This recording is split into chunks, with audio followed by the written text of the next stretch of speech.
Hi, it's Jordan at Plottr and welcome to our channel. In this video, we'll explore the horror beat sheet in Plottr and how it can help you write stories about confrontation with evil. Let's jump in. What is the horror beat sheet in Plottr? As you can see here in my open Plottr file, it's a story structure consisting of 15 beats, starting with the world is not as it seems and ending with evil cannot be conquered, only delayed.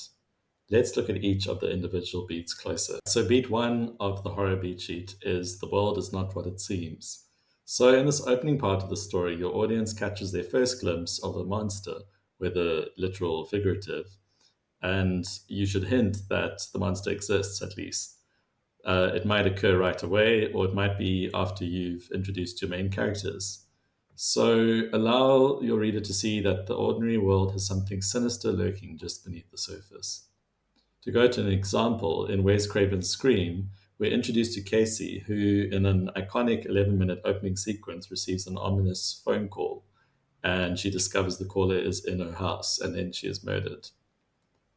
It sets the tone of the film, and also we get to see how scary the killer really is. So after beat one, we have putting the players in action.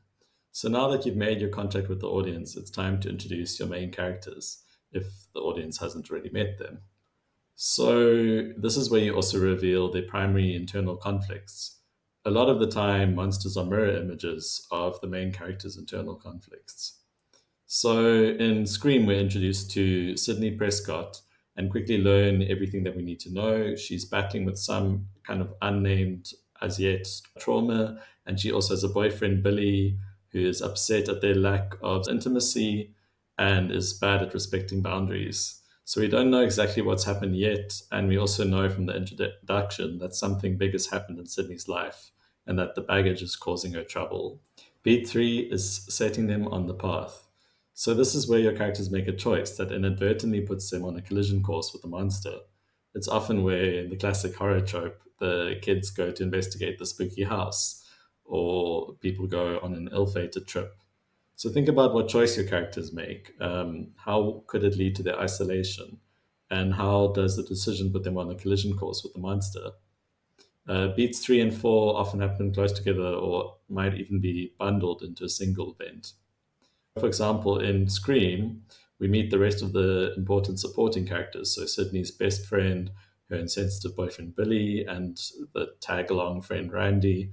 And we hear a literal warning from the school advising teens not to spend time alone or go out at night until the murderer is found. Sydney is on a collision course with the monster anyway. So we have a long sequence establishing just how alone she is because she returns to an empty house while her father is away on a business trip. So beat four is the ominously titled The Warning. So here your characters have an opportunity to walk away before crossing the point of no return and fully entering the story. However, they choose to ignore the warning and proceed. So the section provides a chance to show the thought process of your characters. You can build their interpersonal tensions and raise the overall stakes of the story. So this beat can occur before or after the first contact your characters have with the monster. Things get dangerous in beat five with first contact with the monster.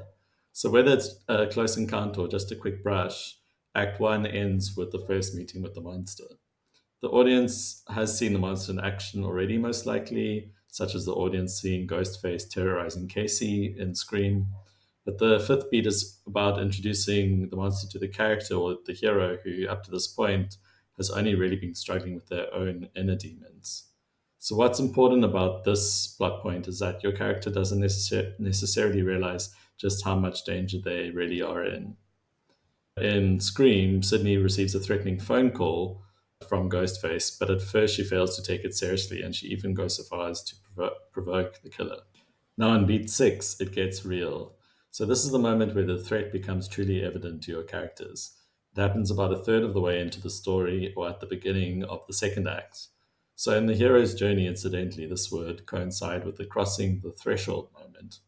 So, this is where the first death or spooky activity begins, or seriously spooky activity begins.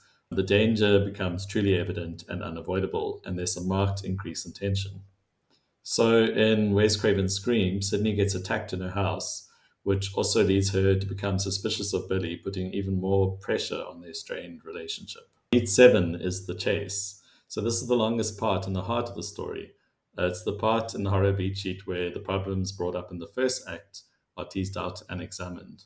So, it's what Blake Snyder in Save the Cat would call the promise of the premise, or in The Hero's Journey, you'd call it the road of trials. But in a horror movie, it's the part of the story where the monster grows increasingly dangerous and comes ever closer to catching hold of your hero. So that's why it's the chase. It's also the part of the story where the link between the characters' internal and external struggles becomes a little bit clearer as they battle against both. So one or more people may die here in, for example, a slasher movie. In Scream, we see Sydney continue to wrestle with the specter of her mother's murder.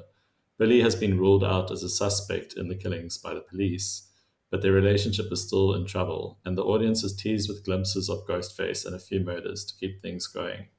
So once again, the characters, being foolhardy, make a decision that puts them on a collision course with the monster.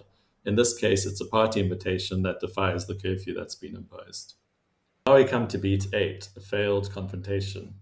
So at this point, it's where the second act approaches its close, and the hero attempts to solve their problem but fails due to not having all the necessary skills, knowledge, or information. So, in other words, the link between the internal and external conflict has not yet become clear to them. It may be that they're trying to reconcile their interior trouble, but either way, the confrontation is doomed because your character simply isn't ready yet. For example, in Wes Craven's Scream, Sydney gives in and hooks up with Billy at his pressuring and thinks it might return a sense of normality to her life and also distract her from her mother's murder. But after it's over, Sydney realizes it hasn't fixed her problem at all. Things are still weird with Billy, and she doesn't feel any better. Now we come to beat 9 in the horror beat sheet, the darkest hour. So here the confrontation has failed, the monster's on the move, and the hero is isolated and in greater danger than ever. The chase reaches a fever pitch here.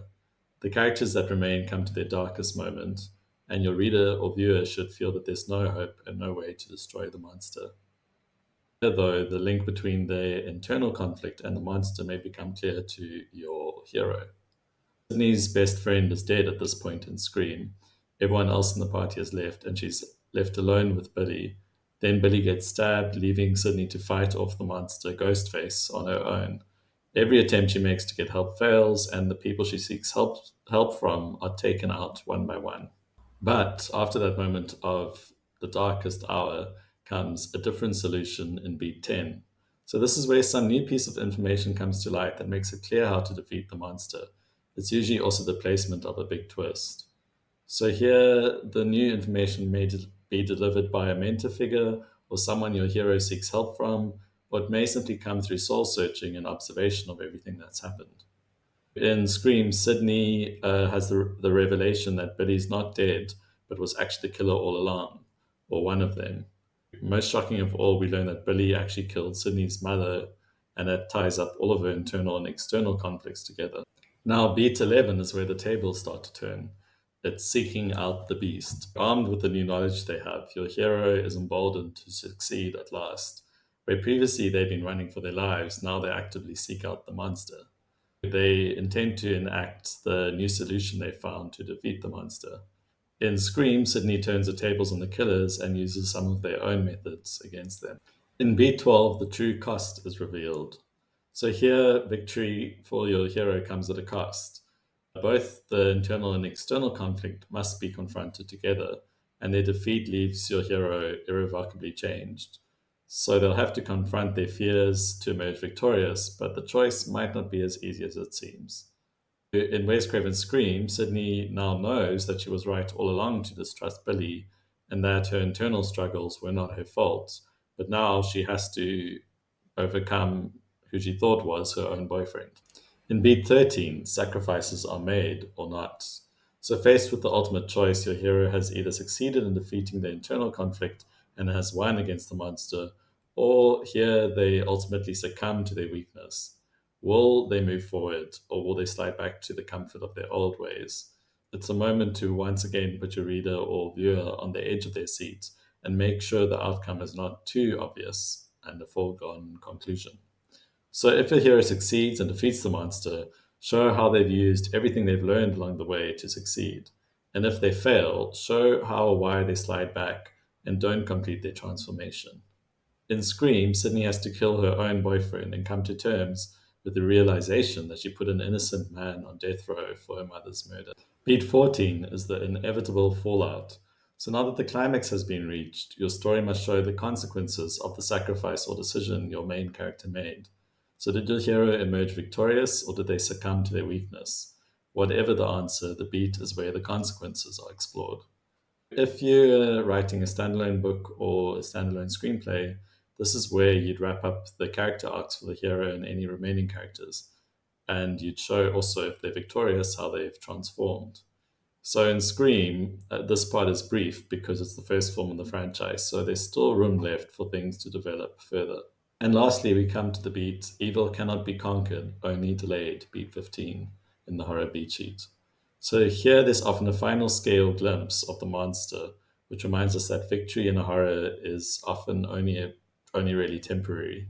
So if you think of the final scene in A Nightmare on Elm Street, with Freddy Krueger's hand coming through the door in the final jump scare. Whether the hero has won or lost, the ordinary world has changed, and now it's the time to showcase the outcome of your story and wrap up any final storylines. If your hero failed in B13, this is where you'd show the monster maybe relishing in their victory. Will the world stay like this, or will you imply that there's another hero in the wings? If your hero succeeds, then here's where you'd show there's a new world and maybe include a hint that the monster may still return. So, no matter how good things seem, danger's always lurking just around the corner. In Scream, this is kept quite brief, but the final image is a fraction of a second of a glimpse of the killer ghost face giving the monster in the story the final word. And that's it for this guide to the 15 beats of the horror beat sheet in Plottr. If you've enjoyed this video, remember to subscribe to our channel for more videos soon. And start a free Plottr trial today at plottr.com/free-trial.